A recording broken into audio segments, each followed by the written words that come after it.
untuk korang yang kat luar sana tu dah penat sangat bawa driving nak kena tekan kelas, lepas tu jam, sakit kaki, so korang boleh pilih NMR 125 ni. Sebab apa? NMR 125 ni menggunakan transmission AMT, iaitu transmission auto campur manual.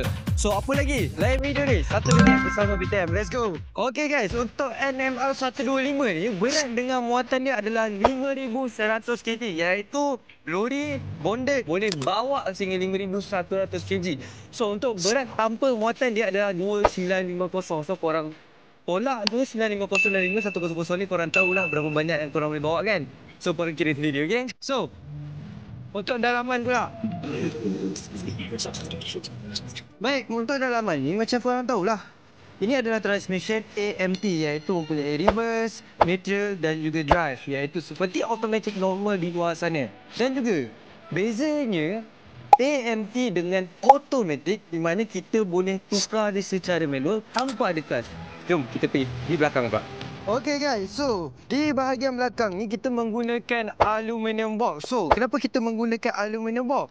Sebab aluminium box ni kita boleh bawa barangan yang lebih banyak. Sebab berat tanpa muatan dia akan jadi lebih rendah. Ini adalah suggestion untuk orang-orang di luar sana untuk beli lori, di mana kalau korang nak bawa barangan besar tapi ringan, korang boleh ambil corrugator box untuk jangka masa yang panjang. Tapi untuk aluminium box, korang boleh bawa barangan yang berat.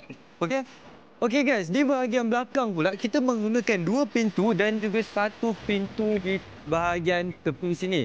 So ini adalah box standard lah. Kalau korang nak custom, ada 3 pintu pun tak ada masalah, kita boleh bantu korang. Okay guys, untuk korang yang di luar sana yang pening nak fabricate macam mana, korang datang ke PTM. Sebab apa? PTM fabricate sampai dalam tu guys. So kalau korang boleh tengok kat bawah ni, kita dah pasang checker plate yang telah di request oleh customer sendiri. Dan juga kita pasang besi di tepi ni untuk meminimumkan pelanggaran di kiri dan kanan. So kalau korang bawa barang tu ada roda kan, bila dia langgar, dia dapat meminimumkan impact tu. Okey, dan di dalam ni kalau korang nampak warna hitam tu adalah tempat untuk kita ikat barangan kita. Sebab apa? Kita nak kurangkan impact pelanggaran di dalam lori kita. Baik, jom kita pergi di bahagian hadapan pula guys. Korang tunggu apa lagi? Bolehlah NMR 125 dengan PTM. So jangan lupa share, like and subscribe untuk konten yang seterusnya. Bye bye.